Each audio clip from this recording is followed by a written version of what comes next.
hope you hear me very well. Yes, we usually hear a lot. I particularly, because I'm in contact. Usually, women call me and talk about their situation. Last week, I had a woman telling me that how she has been stopped on the street in front of her child when her child was standing, and she was humiliated by a guard telling her off for not wearing her scarf and pushing the scarf actually down on her face and threatening her. And we have lots of women who call us and tell us that they have studied. Last week I have a woman say that she has finished her degree, her master's, and now she's running around on the streets trying to find a job, and whenever she goes, she finds discrimination just because she is a woman. I'm talking about Iran, if you haven't guessed yet. We have these kind of things all over the place, especially we here in Britain also. We have heard a lot of talk about discrimination against women under the religious laws, and we've heard a lot of this. The question is why? What makes us tolerate these things? What makes people in 21st century to tolerate a woman being tortured to death by stoning and turn a blind eye? What makes the world turn a blind eye on the situation of women under the religious laws, under the Islamic laws in places like Iran and other places? What organism, what establishment is there that allows us to just see that and just accept it? I think that agent, that organism is religion. If we just imagine that we didn't have religion, if there wasn't an Islam or Christianity, would really people just hear that somebody has been put in a ditch and tortured to death? Would we accept that in the 21st century? It's just that religion that tells us, well, people have their beliefs. Okay, that's their belief. Maybe they think it's that way, right? Okay, so that's not our business. Maybe that's how they have been told. That's their religion, and we should respect it. That's the worst part of it, that we should respect their beliefs.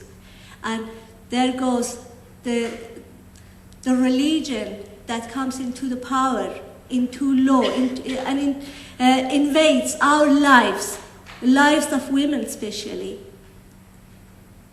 And that is accepted and tolerated.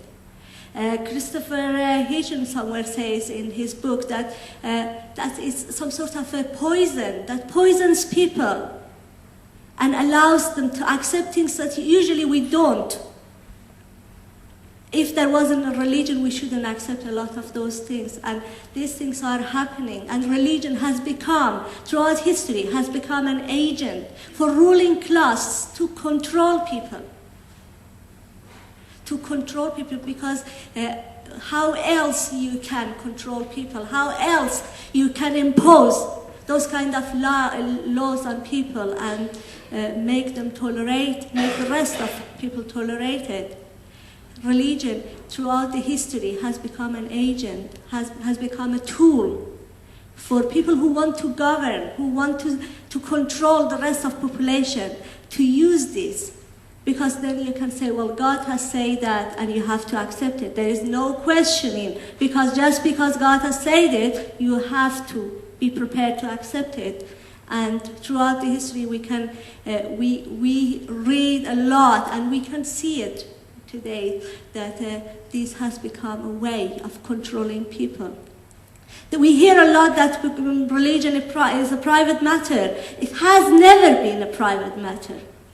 Never been. Throughout the history, whenever we talk about religion, we see religion in some sort of intrusion and some sort of ways of trying to control other people. I accept that, well, it has been pushed back. In some Western government societies, it has been pushed back a lot that it can't really, at least not on paper, can't, have a lot of impact on people.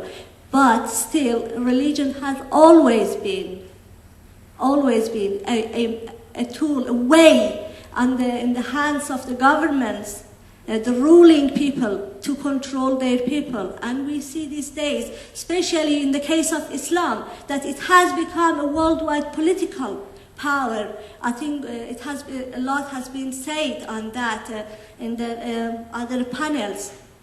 But why that goes on? Let me just give you a quote from Mansour Hekmat, the great Iranian Marxist. I think this sums up a lot why religion carries on being a power in the world. It says, this is not the Middle Ages. This is the age of capitalism. Whatever is at odds with market and profitability is sooner or later swept aside. Many of the most die-hard ancient ideas, prejudices, and customs have vanished in the face of trivial day-to-day needs of trade and production. So if violence, misogyny, and discrimination against women are still a fact of life for the people of this day and age, if despite powerful social movements for women's liberation, sexual oppression prevails around the world, the rationale for this is to be found right here, in this day and age, in the interest of this system. And that's why the religion still carries on and becomes law.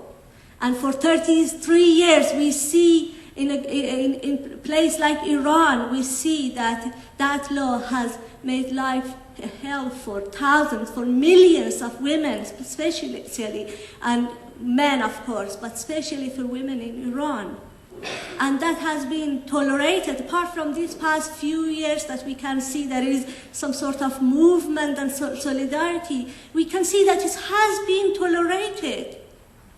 Only 2 years ago, we had to argue that that is not their culture, that is not their belief, that is not their faith. Those people in Iran are fighting against an Islamic government, and people should believe that, and you should support it.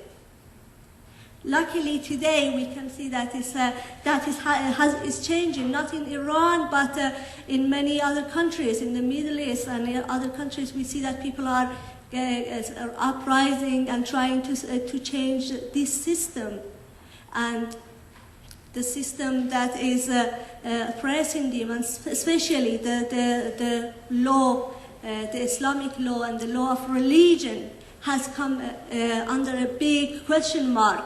In Iran, if we're talking about the enlightenment of the Muslim world, this morning a lady was mentioning it, that has started. It has started long ago. And it's a big movement in that country. Believe me, if you find secularism more powerful in Iran, it's not at all surprising. There is an anti-religion movement, I can claim that, in a place like Iran, and it's very, very strong and powerful, and that has to be supported, worldwide. We need international support. If we need another French Revolution to fight religious law, to fight religious rule in the world, and if we want to fight Sharia laws in this country, here, if we want to fight any sort of intrusion of religion into our system, we should support people's movement in places like Iran. We should topple the Islamic government and any other governments that are solely governing under the religious laws, like Iranian government. And that fight has started, and we need international support for that. And we have to get rid of this system. We shouldn't really be scared of fighting against, saying our words, sure, I'll be finished in a minute.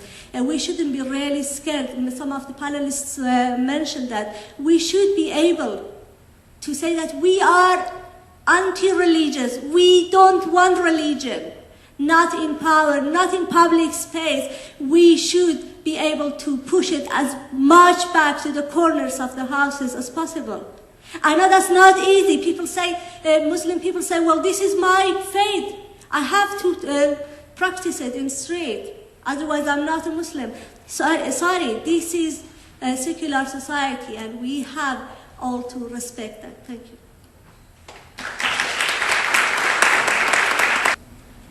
I just wanted to carry on that subject of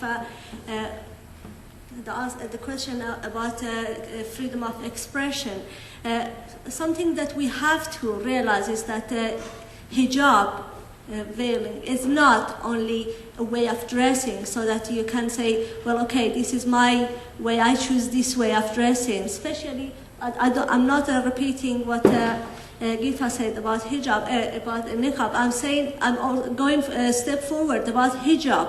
I think we should bring a law here in the UK that forbids any sort of veiling for children under the age of 16. I'm sure there are people that argue that, well, 15-year-old girls, I have argued with them that this is my right, I decide to wear it. There are people like that. But I'm sure there are 15-year-old children that argue that I have to work to support my family because working is good for me, gives experience, such and such. But we have a right to support people. We say child labor is not allowed. So we support children and try to not allow them to work. It's the same thing. Hijab brings a message of inferiority to women. It tells the whole world that you're not equal by wearing this. And this is harmful for a child, and we should stop it.